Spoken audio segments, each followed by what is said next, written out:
Nigel Mansell wins his 17th Grand Prix, the most ever by an English driver. The stories behind the 1991 French Grand Prix coming up on Inside Track.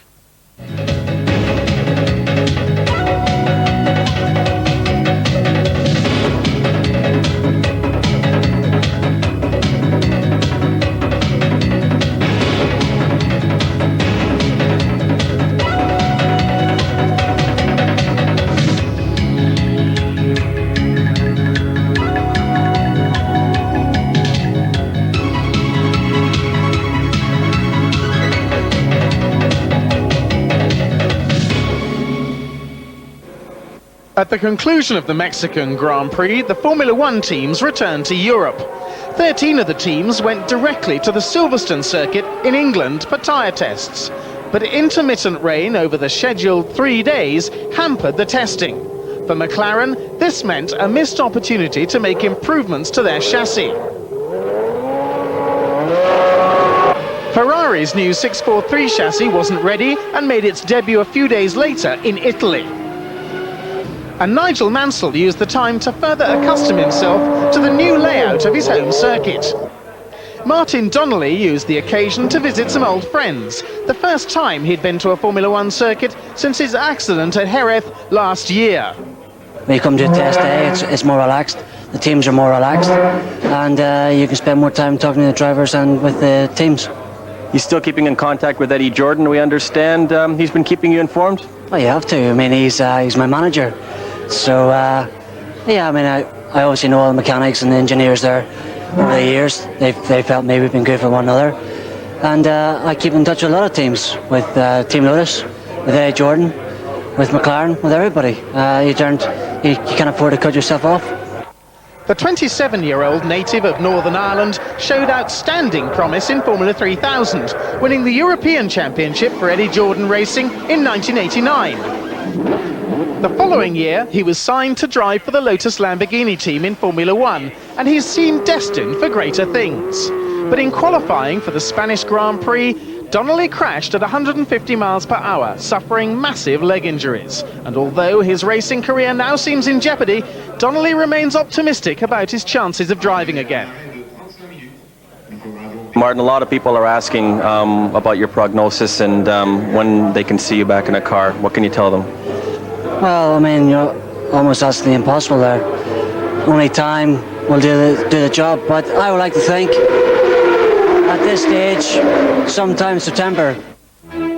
After Silverstone, the teams packed up and headed for France, and the new venue for the French Grand Prix, the Circuit Nevers Magny-Cours. For the past 6 years, the French stop on the Formula One calendar has been Le Castellet on the Côte d'Azur, but with the completion of the new Magny-Cours circuit, the sun and sand of the south was replaced by the lush green pastures and magnificent chateaux of rural France. Some of the towns in this region of central France date back to the 14th century, a distinct contrast to the ultra-modern Magny-Cours motor racing facility.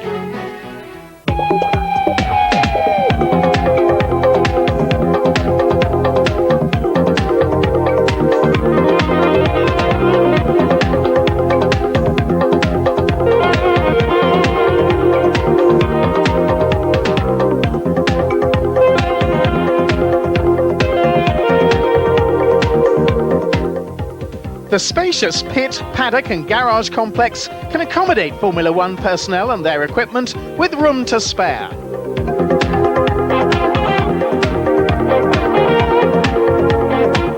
Journalists and the television and radio personnel who cover the race have been provided with modern facilities in order to maximize the efficiency of filing reports.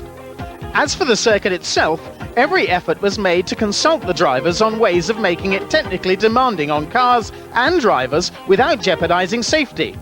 Still, a few problems have to be ironed out, most notably the lack of places to overtake. When we decide to do it, we have a very small place, and after we can buy everything around. But normally, when we start to do the design of the track, we must keep it the old track, and it was a little bit difficult. But now I think it's a good track. Will be some change for next year at the end of the straight, like the driver asked. But I think it's a very difficult track, very technical, very hard for the physically. No, it will be a very nice Grand Prix. Several major changes within the teams took place between Mexico and Magny-Cours, including a new sponsorship deal for the financially troubled Larousse team. The sports car manufacturer, Venturi, signed a lucrative deal that would initially cover just the French Grand Prix, but with an option for the rest of the season. It was hoped that a long-term deal would cure Larousse's financial problems. AGS too was sporting a new livery, all in line with a new ownership scheme to keep the team's profile high as it fights to avoid pre-qualifying. Footwear took a step backwards as it withdrew its troublesome Porsche V12 engine in order to develop it further. The team now reverts to Cosworth power in the latest chassis, although the adaptation proved tricky. Porsche had had problems with the oil system, power and weight of its V12, and team principal Jackie Oliver felt it better to stop the public testing of the engine in races until the problems were solved. And Ferrari unveiled its radically new 643, completely different from the cockpit forward, with aerodynamic changes that include a nose section not unlike the Williams, with its rounded top and sharply sloped front section. The radiators are differently configured, which required a reshaping of the air intakes. It adds up to what the drivers feel is a far superior chassis to the one they started the season with. People say the Ferrari are sleeping, and it was not true. Just they work very hard in the factory, and now they give to the drivers to new cars. So Ferrari work a lot, and I think now everybody is a little bit happy to see the car more competitive.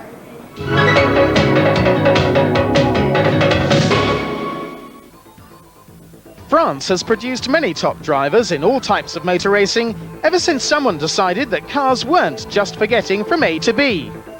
Many of the country's top drivers received their training here at the Renault Elf Drivers School. Drivers are taught everything from physical use of the pedals to the theory of centrifugal force and kinetics. The ultimate test isn't a written exam, but a practical one. Pupils have to prove themselves superior to the others in front of a jury of great drivers, both past and present. The job is to convince the jury that you're fast, consistent, and made of the right stuff.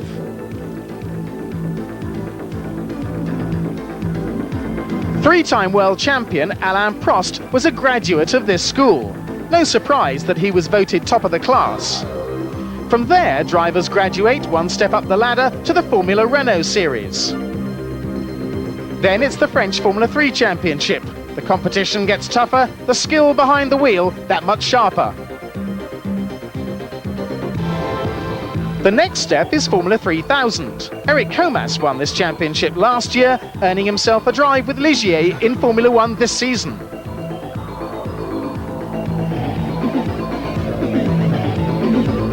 Other graduates of the Renault Elf School now in Formula 1 are Olivier Gouillard, Eric Bernard, Jean Alesi, and of course, Alain Prost. It was 10 years ago that Prost took his first Grand Prix victory, winning the 1981 French Grand Prix at Dijon. The weather was anything but ideal that day. Nevertheless, Prost managed to stay ahead of John Watson and Nelson Piquet to take the checkered flag and a place on the rostrum in front of his home crowd. In 1982, the race was switched to Le Castellet in the south of France, where Renault was to win again. However, it was René Arnoux who upset Prost by taking victory, the tiercé completed by Didier Pironi. The following year, the Renaults of Prost and Arnoux were 1-2 on the grid, but Arnoux had mechanical problems, and Prost cruised to victory, the sixth of his career.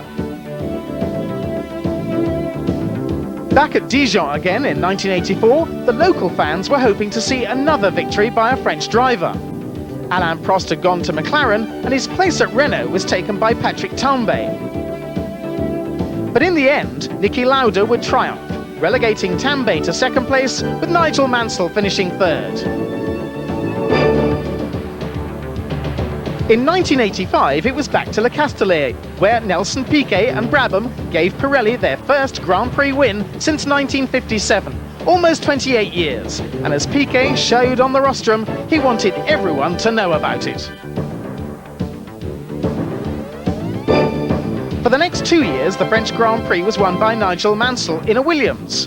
In 1986, he finished ahead of Prost and Piquet, while the following year the same two drivers joined Mansell on the podium, this time Piquet second and Prost third.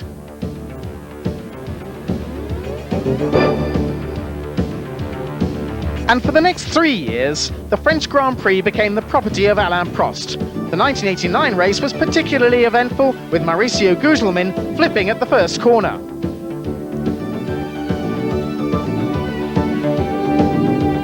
The race restarted with Nigel Mansell's Ferrari in the pit lane, and Prost scored his fourth win of the decade, emphasising his mastery of his home Grand Prix.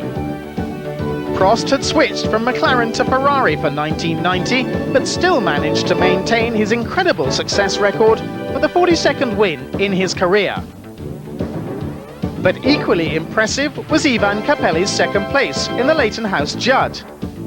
It was an incredible result, considering the team's early season form.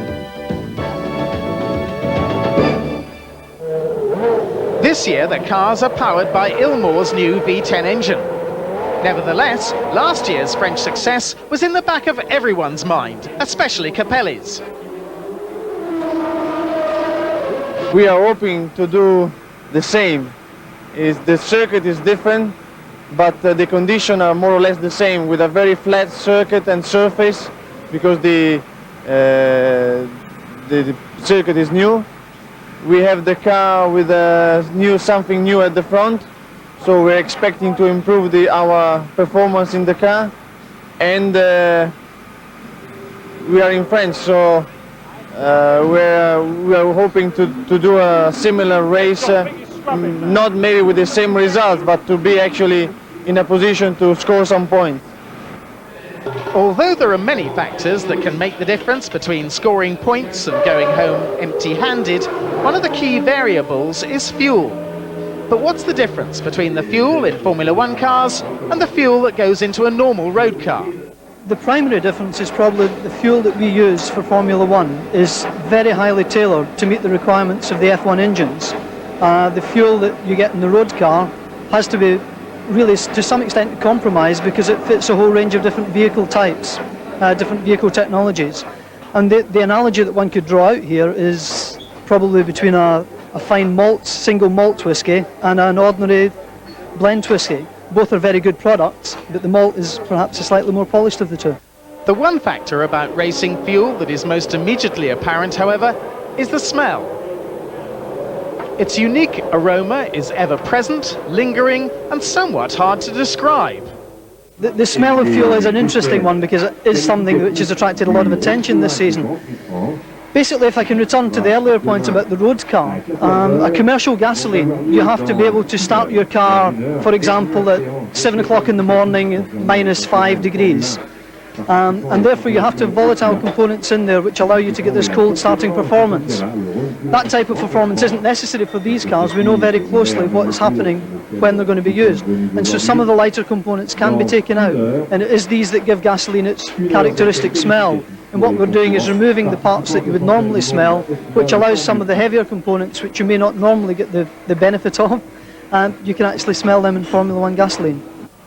The process of making fuel initially starts in research centres, where scientists construct computer models based on how a fuel will burn and perform. A test blend is then concocted and physically tested for octane numbers and density. Once the blend has passed through that stage, it is supplied to the engine manufacturer, whose telemetry allows the fuel manufacturer to improve the computer modelling of their product. Some companies have used as many as 50 fuels already this season. It's a long and expensive process, pushing the price of racing fuel well beyond the average cost at the fuel station. In this day and age of concern for the environment, unleaded fuels have now made an inroad in Formula One. This season we've come out very strongly. McLaren have backed us fully in this, that we will only use unleaded fuels in Formula One. beyond that, of course, we have a responsibility both to the people working with the fuel here in the pits and our own people who blend the fuel. So we do rigorous safety checks on everything that is used in the fuel, and we are happy that the fuel is safe and as environmentally friendly as it can be.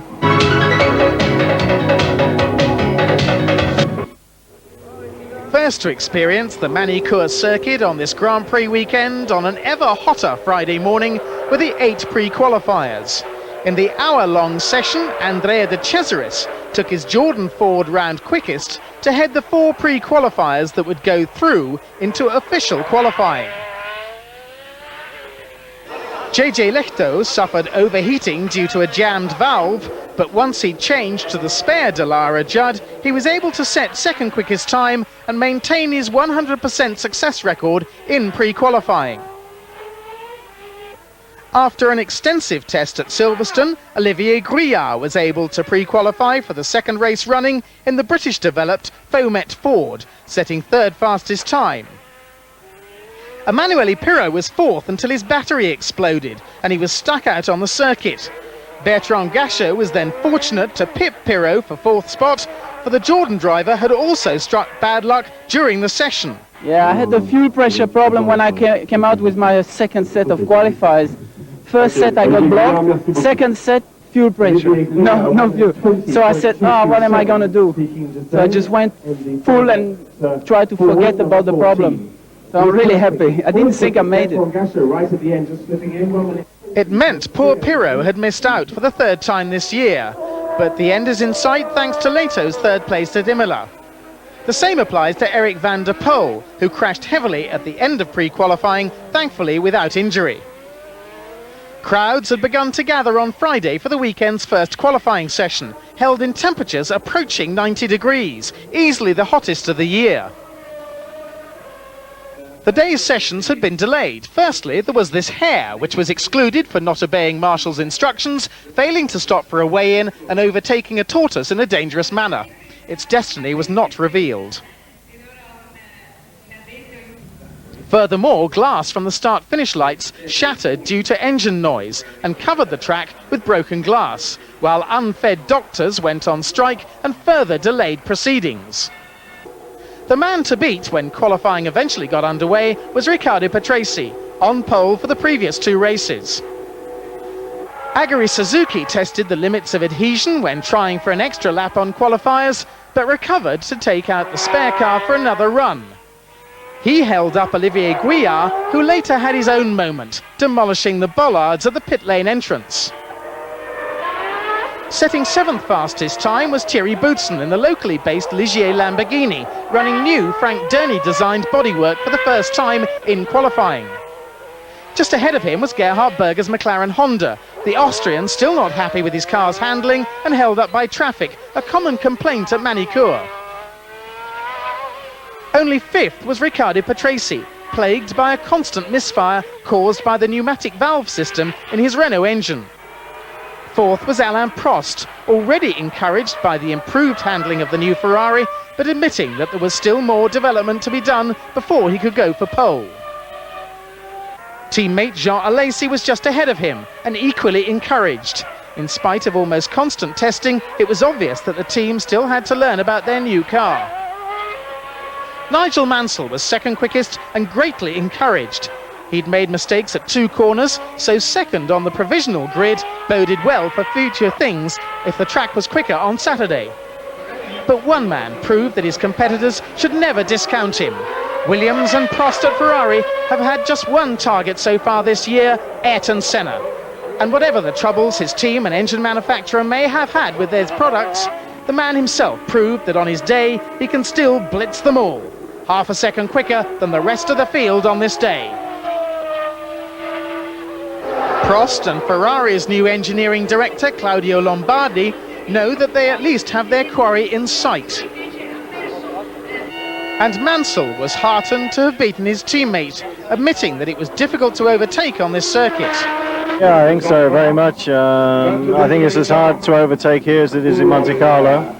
And at the moment, Ayrton and I are on the front row, and tomorrow I think we'll both have to go quicker to stay there, because Ferrari is very quick. I think the new car is working good, and I just feel that the track should be a little bit quicker tomorrow. But we've had a few problems today, so I'm reasonably optimistic that we can hopefully start at the front. The fundamental thing for the race result here is going to be reliability and equilibrium in the car, for having a good performance during the race and not so high tire wear, and therefore a good average.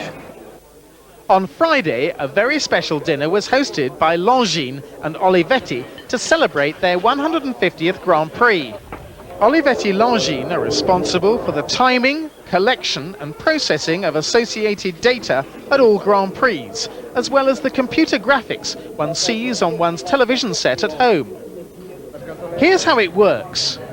Inside the nose of every car is a small transmitter. In effect, it acts as an electronic watchdog to keep an accurate record of where the car is on the track, its speed and its relationship to where it is placed among all the other cars. As the cars flash across the start-finishing line, a receiver picks up the radio signal from the transponder in the car, and this is fed by cable to the main computer room. Fans on circuit get this information via timers above the start-finishing line, whereas teams on the pit wall see it on their Olivetti monitors. People at home receive this information on their television screens. Once the information is finalised, Olivetti makes it available to the teams and international press from their own control centre. In spite of Brazilian encouragement on Saturday, cooler weather suggested that everyone would be quicker today, so could Senna hang on to his provisional pole position? Mansell was the first to prove that times would tumble, and the Englishman would later set a time that would eventually be just 0.4 seconds slower than pole position. Yet so close and competitive were the times that he would start only fourth on the grid. Alesi improved to second for the moment, but would eventually start sixth after a somewhat over-enthusiastic run saw him thump a couple of curbs in the still new Ferrari. Senna, however, nearly confirmed his Friday form. In spite of an engine failure in the morning, he went quickest overall on his first run on qualifiers, but no one was in any doubt that the second run, if a clear lap, would be vital. Prost knew that pole position was imperative on a circuit where overtaking was so difficult, and he went even quicker than Senna, but still under no illusions that the new Ferrari was in need of development. Alainprost, after such a short time with a new car, today's result is quite spectacular, don't you think? It's very spectacular, especially because the team brought a new car here, the French Grand Prix. Difficult for everybody, for me, because a lot of pressure this track, and to bring a new car like this and having no problems at all during the weekend, it's a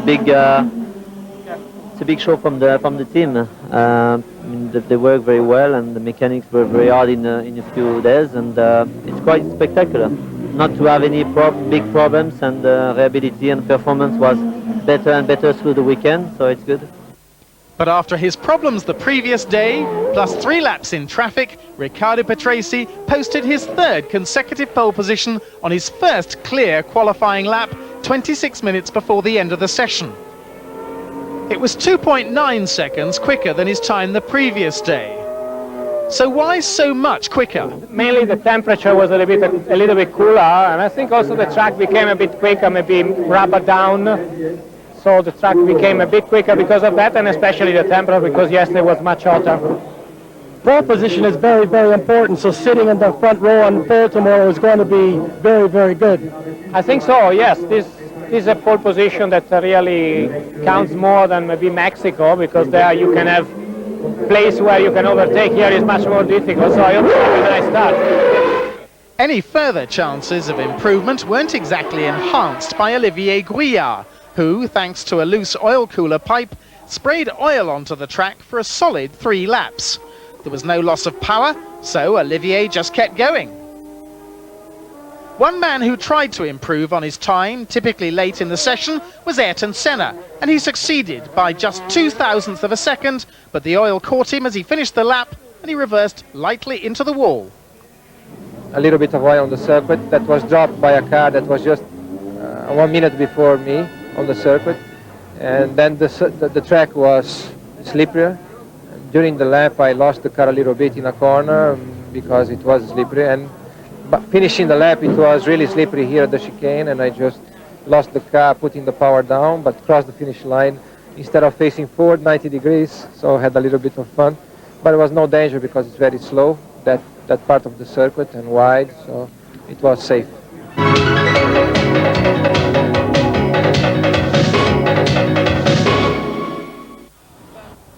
One of the more prominent and long-standing of race car manufacturers in the world today is Lola. And a few weeks ago, the Prime Minister of Great Britain, John Major, was on hand to officially open Lola's new headquarters in Huntingdon, England.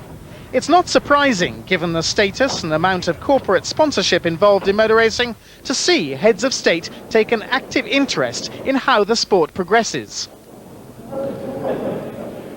Now, because we're not in the technical centre, I have nothing to unveil in this high-tech industry. And being natural romantics, and I must say, to start a business with a couple of people in this high-tech, high-expense industry, you have to be a couple of romantics. They decided, well, what can we do if we are not able to unveil a plant? And naturally, being romantic, there was only one thing they could do. And so, they produced this magnificent bottle of champagne, which I was hoping to open. And I won't tell you where I was going to direct it, but it has already been opened. So I'm going to give it a good shake and then dump. Right. Right. And then I shall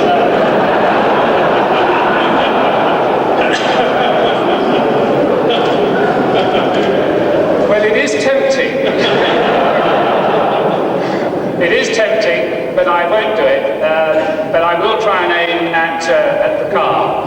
So I will step back. I will step back just a little.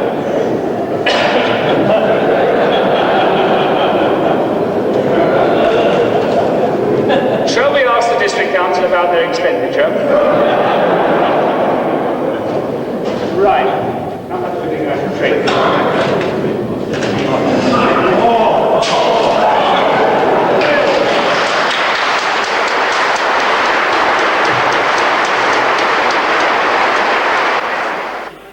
And at Magny-Cours on the Sunday of the French Grand Prix, President François Mitterrand was the guest of the organisers and promoters of the race. They proudly displayed the circuit and its facilities to the man who had made it all possible. President Mitterrand, along with the 150,000 fans scattered along the circuit, were also treated to an aerial display by some of France's best pilots. And now here's Roberto Moreno to take us through a lap of the new Magny-Cours circuit. I'm going at the moment very slow to save the tires for my flying lap. I will start to go quick just after the chicane before the pitch where the lap time starts. We're just approaching the chicane now, so I'm preparing myself. And now I'm going to go in second gear and go flat out. Go through the gears in second, third, fourth, fifth, and the next corner is flat out in fifth. And then there's a quick break down to fourth, a very difficult corner with a lot of G-force here, and I have to play with the throttle because the car is understeering a little bit.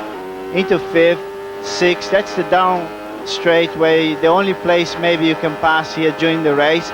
Then you have a very hard braking into first gear here. This is the hardest point for braking. This is the overtaking point. Into second, another chicane, and then in the middle of the chicane we're going to third, into the curbs to go quicker, down to fifth, now a quick fourth gear chicane, a lot of G-force here, into fifth, back down to second, a very long corner in second gear, up through the gears all the way to fifth, and another very quick chicane that you can't see in fourth gear, and back on the power, and try very hard, a hard braking for second gear now, and very slippery here, and third, fourth, fifth, down to the chicane before the pitch in third, throw the car through, back on the power, back down to second, and we just finished the lap here. That was a quick one. So the cars on the grid, ready for the 72-lap French Grand Prix, with Riccardo Patrese on pole position for the third race running, Alain Prost alongside him. Ayrton Senna on row 2 with Nigel Mansell, Gerhard Berger on row 3 with Jean Alesi, and then the two Benettons of Nelson Piquet and Roberto Moreno. Mauricio Gugelmin on row 5 with Gianni Morbidelli going well, Stefano Modena on row 6 with Pierluigi Martini, Andrea De Cesaris on row 7 with Eric Comas, Ivan Capelli with Thierry Boutsen having dropped back on row 8, Mark Blundell and Satoru Nakajima row 9, Bertrand Gachot and Johnny Herbert row 10, Olivier Grouillard and Aguri Suzuki row 11, row 12 Eric Bernard and Martin Brundle, and row 13 Michele Alboreto and JJ Lehto. Those were the 26 cars that started the French Grand Prix. Riding on board with Riccardo Patrese, the green flag at the back to tell them that the lights can go on. And when they turned to green, Riccardo Patrese made a good start, but when he went for second gear, he found nobody home and was literally swallowed up by the pack as they swarmed past him. Off onto the grass and dust went Ivan Capelli, but he was able to rejoin. However, Bertrand Gachot was left irretrievably in the dirt, and his race was over before it had begun. Alain Prost then out in the lead from Nigel Mansell, Ayrton Senna in third place, then Gerhard Berger and Jean Alesi, while Nelson Piquet went ahead of teammate Roberto Moreno. The two Benetton Fords following up the Williams of Mansell, the two Ferraris and the two McLarens. Good shot of Moreno following closely behind Nelson Piquet on this opening lap. Behind Moreno is Gianni Morbidelli. But in these opening stages, Prost and Mansell eased away from the two McLarens of Senna and Berger, who had Alesi in tow. Then came another gap to Piquet, Moreno, Morbidelli and Patrese. Gradually, the leading pair pulled away from the McLarens, with Mansell shadowing Prost all the way. Tyre stops were expected, so it was very much a waiting game for the Williams driver.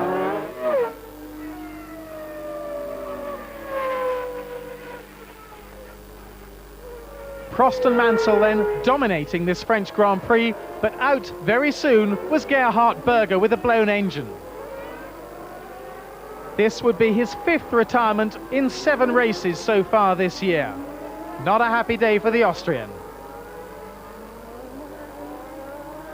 Another man in trouble was Ivan Capelli. He'd had a spin, and so had Andrea De Cesaris, but it wasn't their fault.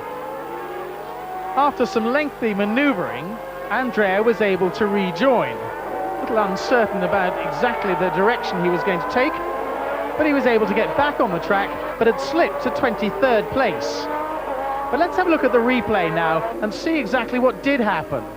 Pierluigi Martini got sideways and hit Stefano Modena. De Cesaris went past and then spun, and Ivan Capelli also spun when he saw them and was wheeled out of the race. So a sad retirement and a blameless one for the Italian. On the very next lap, Gianni Morbidelli tried to take Nelson Piquet, and the two of them came together. Both of them were overtaken by Riccardo Patrese. Piquet kept going, and Morbidelli was also able to rejoin.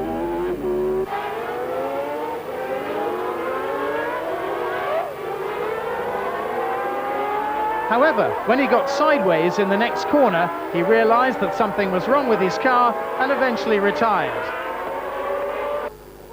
A great cloud of dust had revealed that a car had gone off, and when the dust cleared, to the great disappointment of his team, it was revealed to be Satoru Nakajima's Braun Tyrrell Honda. Nakajima safely out of the car, and the marshals preparing to crane it away. In amongst back markers, Mansell caught right up with Prost. In fact, it was Andrea De Cesaris who was holding them up, but they'd already overtaken several back markers, which had allowed Mansell to close. See how far they were ahead of the McLaren of Ayrton Senna. But going down the back straight, Mansell got into the slipstream of Prost's fleet Ferrari. They got past De Cesaris, and Mansell outbraked the Ferrari down the inside to take the lead. Prost in second place. Now Prost would shadow Mansell's Williams, but the pit stops were still to come.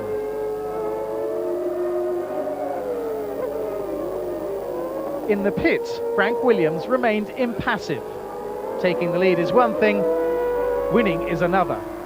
Now let's have a look at this overtaking manoeuvre again, because Prost doesn't make it easy for Nigel Mansell. He jinks over to our left, then Mansell is through, Prost jinks to the right. He gives De Cesaris a nasty moment and then pulls in behind Mansell. And then Prost's team called him into the pits for tyres.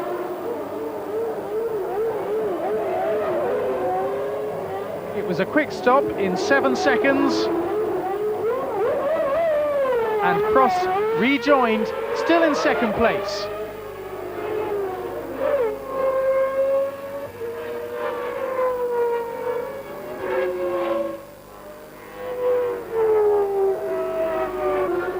Mansell was then called in for tyres himself. However, it was considerably later than he'd wished for. The Williams Renault coming in through the twisty pit lane at Magny-Cours, and then stopping for tyres, but this was a longish stop at 10.5 seconds. He'd lost 3.5 seconds to Prost in the pits alone.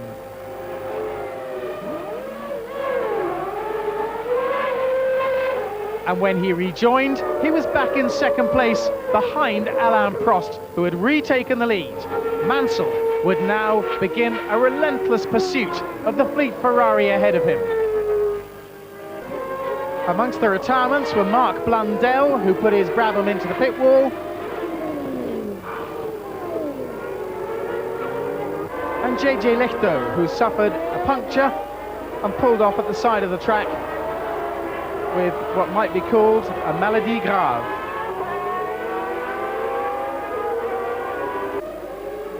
Meanwhile, Mansell's crew were timing the gap between himself and Alain Prost, and it was getting smaller all the time. Mansell right up behind the Ferrari, jinxing one side to see if he could overtake down the straight, but Prost saying no and taking the next corner. Mansell was now harrying the Ferrari all the way. Prost, however, being the professional that he is, wasn't having any of it and was maintaining his position. Claudio Lombardi counted the laps away. For lap after lap, Mansell harried the Ferrari, seeking a gap, round it, through it, above it, over it, somewhere, any gap. But now that gap between the two of them diminished rapidly, going down the straight. Mansell right in the slipstream, jinxing one way, jinxing the other, and then going round the outside as they came to the hairpin. Prost having to lock up a brake. But Mansell was through and into the lead. However, there were still 16 laps to go and lots of back markers to overtake. It again, Mansell going round the outside, squeezing into the curb, but now the Williams driver had caught Roberto Moreno. He managed to get past him going into the first corner complex, and Prost managed to get past Moreno in the second part of it. But Lombardi in the pits showed all his Italian emotion. Did that mean I want first place? Now Mansell was coming up behind his own teammate, Riccardo Patrese. And Prost several lengths behind. Patrese made it easy for Mansell. Would he make it that easy for Prost? When Prost tried to overtake into the hairpin, Patrese took his line. Prost would have to wait as Mansell began to pull away from them.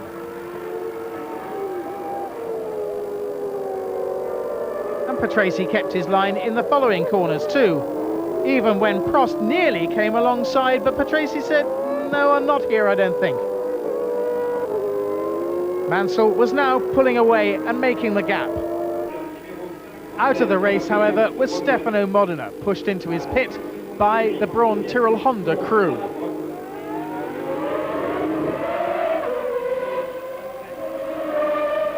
After an extensive investigation, as Nigel Mansell headed towards the checkered flag, hoping that there wouldn't be a recurrence of the problems suffered at the Canadian Grand Prix. Prost was now way back in second place, while third was disputed. Ayrton Senna just ahead of Jean Alesi. Senna easing up in these closing stages and being caught by the Ferrari.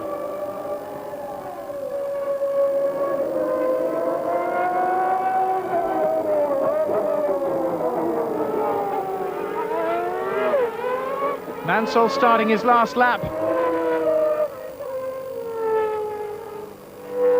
And no doubt mindful of the problems he had in Canada. Many things running through his mind, hoping that he wouldn't grind to a halt as he did in Montreal. Into the hairpin very, very carefully on the last lap. Accelerating through the lap. Prost beginning to close up just a fraction in these closing stages, but mainly because of Mansell taking it easy.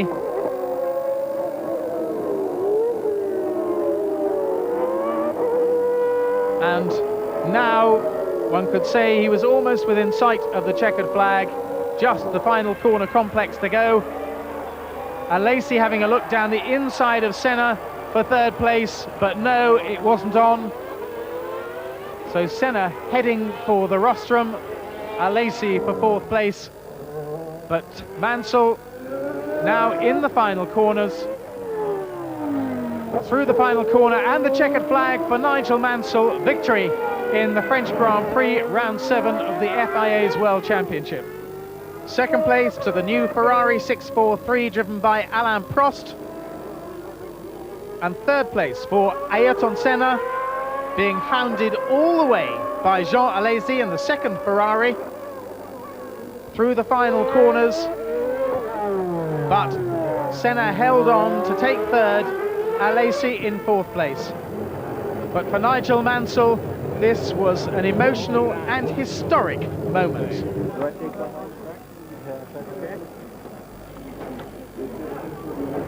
Hey, good old man.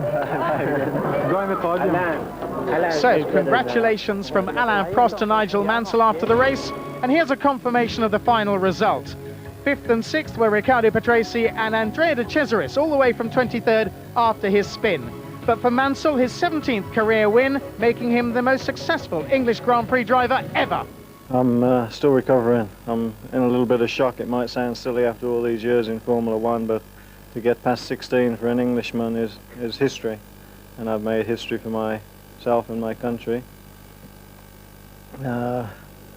Alain had a fantastic start. Unfortunately, I had a good start, which was ironic because the racing line was on the right, but he made a fantastic start and I followed him, and then it was just a question of trying to keep going. Alain was going very quick at the beginning, and then I managed to get past, and then he passed me in the pits again. Senna has edged a single point further ahead in the World Championship. His nearest challenger now Mansell. But for Prost, the 6 points he earned for second place were due in no small part to the jump he got on Patrese at the start of the race. My start was very good, one of the best maybe I've done in my career. I don't know if Riccardo started also well or not, but I was quite pleased to be first the first corner. The car was very good when it was full of fuel. Then it started to be worse and worse, but that's a bit normal. The car is new, and if the race was now, I mean, I would change the setup for sure. But I'm quite pleased with the second position anyway. The Constructors' Championship is more open than the drivers. The Williams drivers are now more consistent finishers than their counterparts at McLaren, But for Ayrton Senna, the last laps of the French Grand Prix saw him having to fight off Jean Alesi for third place. Well, I think I could go faster if I wanted, but it was no use since it was only him and I was with him the whole race, 2-3 seconds. And I had some problems with the computer, giving some wrong informations, and I was worried whether they were right or wrong, so I was just going as quick as necessary only to stay ahead of him. And fortunately the computer was wrong and there was no problem in the end. But I was able to be ahead of him, if necessary perhaps go even faster and have even a bigger gap. But it was no point since I could not compete with Nigel and Prost. And my aim therefore was to stay in third place and finish on the podium to have 4 points for the championship. Well, reliability is always a key factor in any Grand Prix, but for many at Magny-Cours, staying on the circuit was a difficult proposition. Gasho, Capelli, Morbidelli and Nakajima all spun off. Martin Brundle and Michele Alboreto succumbing to gearbox failure.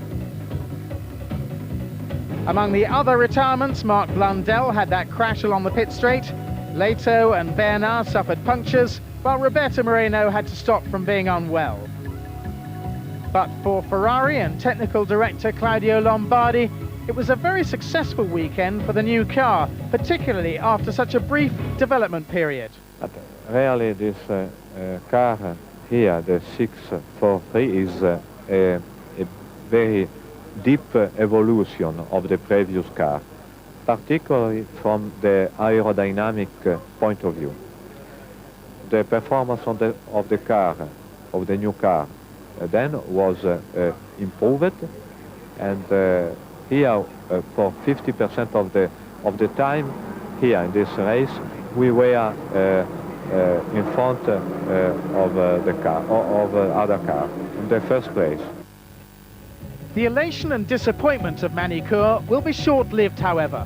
Just 1 week after the French Grand Prix is the British Grand Prix, again on a new circuit, but this time the remodeled Silverstone. A new hierarchy has been established in Grand Prix racing, with Williams and Ferrari pushing McLaren back to third in France. The question is, can it be maintained at Silverstone, the halfway point in the World Championship? For Ferrari, it will be a chance to prove that the success in France was no accident. What can we look forward to in Silverstone? An even more improved performance? Williams is still better. McLaren maybe will improve his performance. I think that Silverstone is something maybe difficult. But anyway, we will work hard this week to maintain at least this second place. So Nigel Mansell was a winner in France, but the one he really wants is Silverstone. Join us in a week's time for the full story.